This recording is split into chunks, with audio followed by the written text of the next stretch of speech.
All right, guys, welcome back. Chief Kirk for Kravology. This week, we're talking about how to address a threat from behind, specifically how to look at the threat, to identify what needs to be done, and to do it in a way that isn't too conspicuous. If you do this right, it will vastly improve the probability of a successful defense. All right, so this week we're talking about a threat from behind. So specifically what I want to focus on today is either a handgun or a long gun. And I want to say this to you, and I want it to stick. The better you do the initial addressing of the danger and the getting inside the danger, the better the rest of the technique becomes. In other words, the most important part of the technique is the step you're on, obviously, but the most important part is making sure that you're able to make a defense. You don't scare the defender away in a way that makes the defense untenable, and in a way that gives away what you're doing.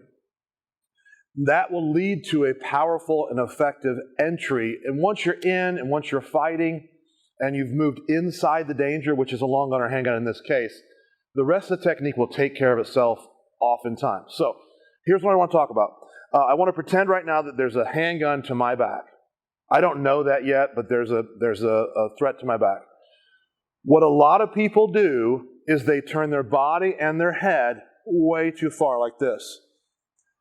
That's natural. We have to train ourselves to do something different.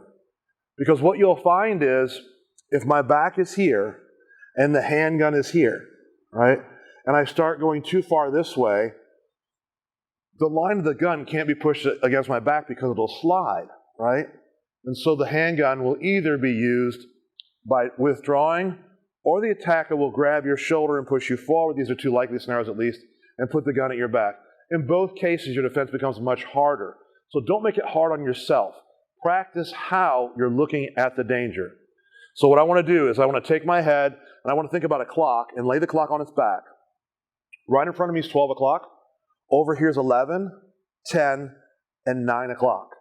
I never look past 10 o'clock, so 12, 11, 10. So I never look past here. So what I do is I turn my head and I turn my eyes and I can see back behind me. If I turn around and show you what it looks like as if you're the gunman, it looks like this. Okay, right now I can see the camera, I can see Meredith behind it, but I'm not coming to 9 and I'm not turning my shoulder.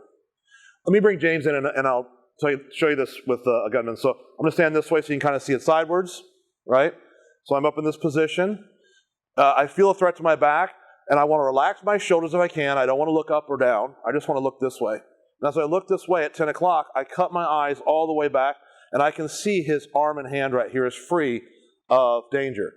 And the reason we want to do that, obviously, is I don't want you to do a defense where you turn into the danger. Sorry, James, come in the camera. There you go. You feel good? Yeah. Okay. I don't want you to do a defense where you're turning into the danger, right? So someone's posting and I have the gun back here. If you will do this with handgun and long gun, you'll be much better off. Try this in your training. Let us know how it works. As always, walk in peace.